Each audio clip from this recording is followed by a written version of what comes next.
wabarakatuh. Kenalkan, kami dari kelompok 3 yang beranggotakan saya sendiri Berdiani Sofiana, saya Yasinur Padilla, saya Yunita Nurkadija.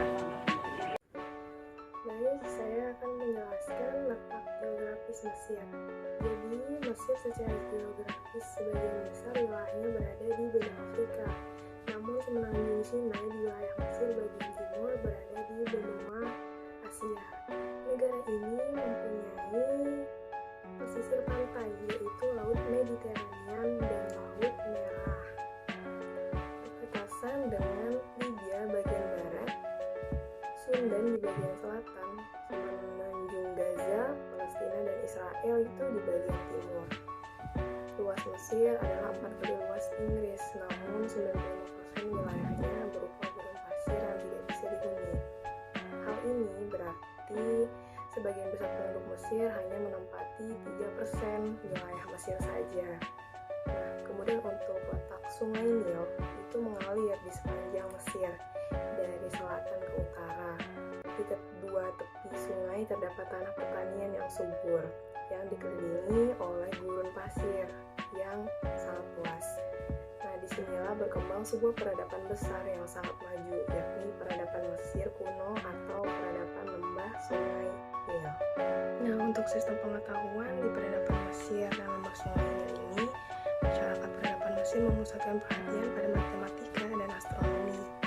Masyarakat menggunakan dua ilmu ini untuk menghitung dan memprediksi pasang surutnya Sungai Nil dan membangun piramida. Pengetahuan ini juga digunakan untuk memecahkan masalah irigasi. Nah, Mesir melihat segala sesuatunya utuh sebagai tempat roh dan kehidupan setelah kematian. Masyarakat Mesir kuno mencari cara untuk menjaga tubuh mereka tetap utuh dengan menemukan jalan, yaitu membalsem mayat agar bisa bertahan selama beribu-ribu tahun.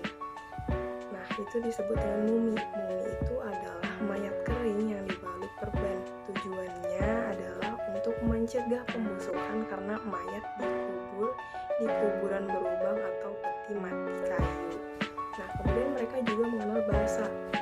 Bahasa peradaban Mesir berasal dari janji yang disebut batu Rosetta. Batu itu ditulis dalam bahasa Yunani kuno, hieroglif dan demotik. Bahasa demotik sendiri memiliki bentuk yang lebih sederhana daripada hieroglif. Masyarakat Mesir kuno mengenal tulisan yang disebut hieroglif dalam bentuk gambar. Tulisan hieroglif telah ditemukan di dinding piramida, monumen obelisk, dan pohon papirus. Hieroglif terdiri dari gambar dan simbol berupa manusia, binatang, dan benda.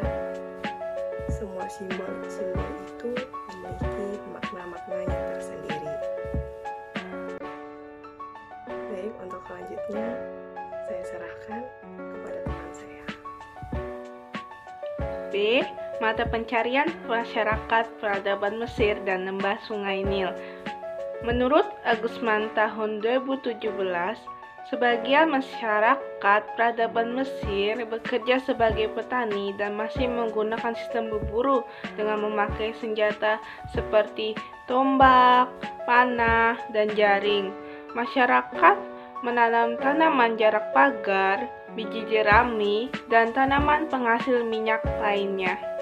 Nah, yang selanjutnya saya akan membahas tentang kebudayaan peradaban Mesir dan lembah Sungai Nil. Nah, yang pertama itu berupa masakan. Masakan Mesir itu memiliki kesamaan dengan masakan pada masa peradaban Mesir kuno, yang mana sekarang itu mereka masih mengonsumsi roti, bir, biji-bijian, sayur-sayuran, dan juga buah-buahan. Yang kedua itu ada di bidang arsitektur. Nah, seperti yang kita tahu, di Mesir itu memiliki karya yang sangat terkenal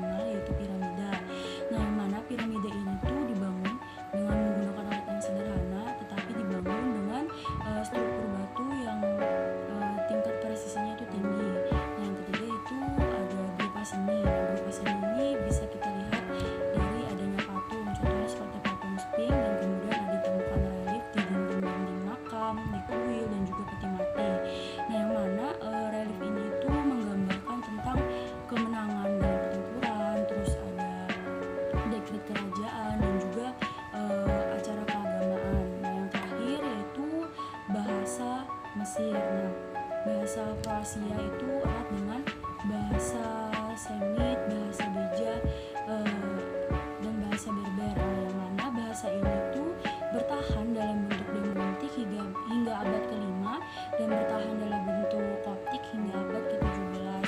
Namun sekarang Mesir sudah menggunakan bahasa Arab untuk bahasa nasionalnya setelah berabad-abad lalu Islam menaklukkan Mesir.